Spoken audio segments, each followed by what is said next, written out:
መጨረሻ ሁላችንም ስንጠብቀው የነበረው ፋይት ደርሷል። ዳኛው ህጉን እየገለጸላቸው ነው። ከዛ ከሰከንዶች በኋላ የኢቲኤፍሲ 02 ሜን ኢቨንት ሴዶና ጆኒ ግሎቭ ተች አድርገዋል። ፋይቱ ሊጀመር ነው። በሩ ተቆለፈ። ሊጀምር ነው። ፋይቱ ሊጀምር ነው።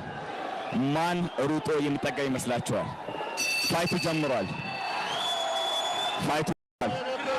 ሴዶና ጆኒ በመጀመሪያው ቴክዳውን በመጀመሪያው ደብል ሌግ ቴክዳውን አደረገ። በመጀመሪያው እንግዲህ ጆኒ ማውንት ላይ ሆኖ ፓንቾችን እያዘነበበት ነው ያለው። ጀርባውን ሰጠው ጆኒ ሴዶ ጀርባውን ሰጠው። እንግዲህ ፓንቾችን ያረፈበት ነው ያለው። በመጀመሪያ በሰከንዶች ውስጥ አቲንክ ወደ አርም ባር እየሄደ ይመስላል።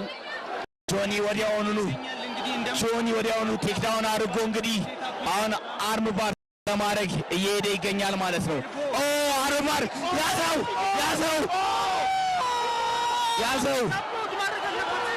አርም ባር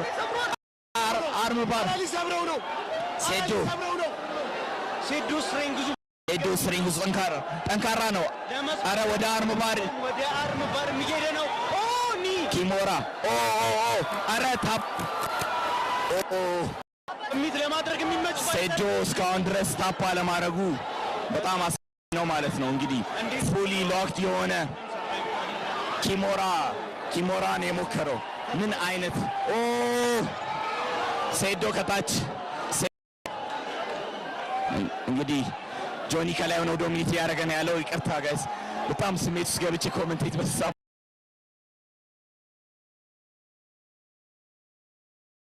ስትሬንግዝ አድርጓል።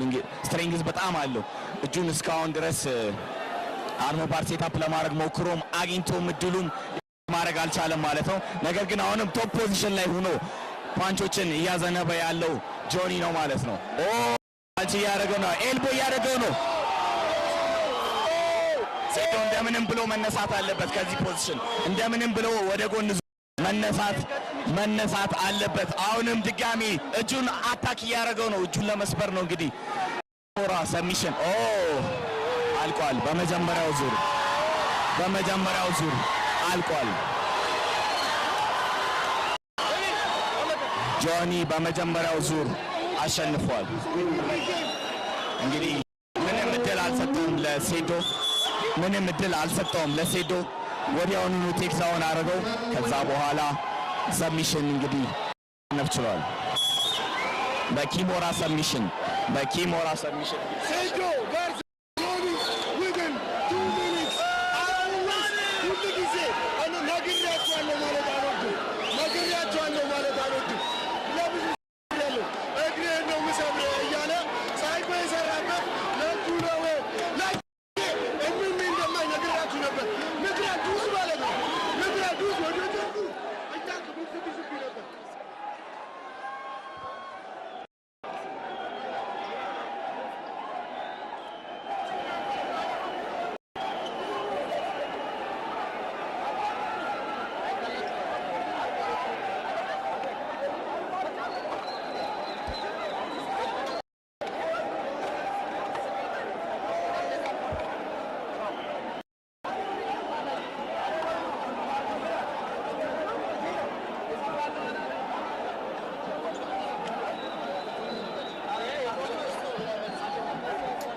ኢቲኤፍሲ 2 ምሽት ተጠናቋል። አሸናፊውን አውቀናል።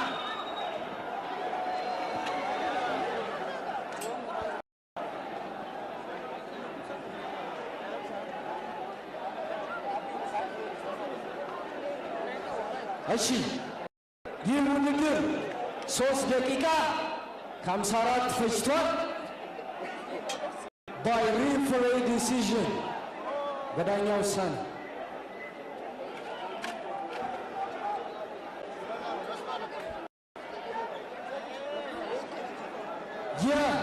የኢቲኤፍሲ ሁለት ጊዜ አሸናፊ የአድዋ ፋይት ናይት አሸናፊ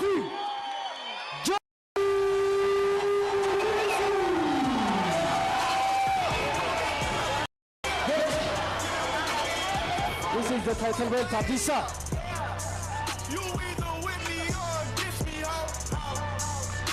Nice fight አሳይታችሁናል። ከልብ አድርገን እናመሰግናለን። ጆኒ ቤልትን ተቀበል።